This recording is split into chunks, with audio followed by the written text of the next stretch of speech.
السلام عليكم ورحمة الله وبركاته. هنعمل النهاردة فطيرة حلوة قوي بالنوتيلا. هنعملها بطريقة بسيطة جدا والطعم في الاخر تحفة، والطبقات مورقة، كل طبقة والتانية شفافة زي ما حضراتكم شايفين. وكمان مش هنحتاج دقيق ولا هنعجن ولا حاجة، كل اللي هنحتاجه هنشوفه مع بعض في الفيديو. وعايزة اقول لكم لو عملتوها سهلة ورخيصة عن اننا نشتريها من بره، وعملت كمية كبيرة وطعمها زي اللي بنجيبها من بره بالظبط. ما تنسوش بقى تدعمونا باللايك وتفعلوا الجرس عشان يوصلكم كل جديد. هحتاج لفة جلاش نص كيلو، وربع كوباية سمنة سايحة. هناخد 3 ورقات من الجلاش، وهنلف بقية اللفة عشان ما تنشفش. هندهن دهنة سمنة كده خفيفة بالفرشة،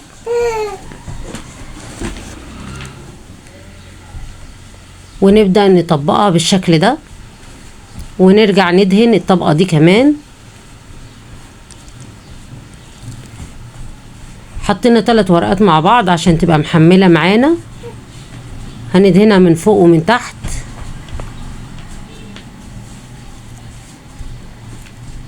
بالشكل ده، وبعدين نكمل بقية الكمية معانا. خلصنا كده كل الكمية، وهنسويها في طاسة على النار. مش هنحتاج فرن ولا اي حاجة، في 10 دقايق هنجهزها على طول. هندهن الطاسة بالسمنة، دهنة سمنة خفيفة، نسويها على نار متوسطة. بأقل من نص دقيقة هتكون خدت اللون الذهبي، ونقلب لحد ما تاخد اللون الذهبي من الناحية التانية. لو الطاسة سخنت هنفضل نقلب تقليب مستمر بسرعة عشان ما تتحرقش مننا. لفة الجلاش عملت معانا 7 فطاير بالشكل والحجم ده، طري وهش. بصوا قبة ازاي ومورقة من جوه. هنحتاج معانا 3 معالق سكر صغيرين، وباكو فانيليا. لو الفطير برد هنحط عليهم نص كوباية لبن دافية. لو لسه سخنة هنحط اللبن ساقع عادي. انا استعملت نص كوباية اللبن بس. هنرش على كل وش فطيرة كده معلقة كبيرة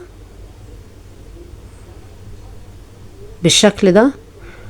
وللتوبنج بقى هنجيب شوكولاتة قابلة للدهن، وهنحط عليها 3 معالق زيت، يكون حلو وملوش طعم ولا ريحة لحد ما توصل معانا بالقوام ده عشان نعرف نوزعها على الوش كويس.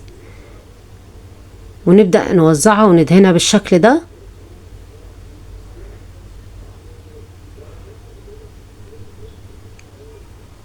ممكن نحط على الوش كمان موز، قطع من الموز، او بسكوت لوتس، او اي حاجة زي ما احنا نحبها ونفضلها.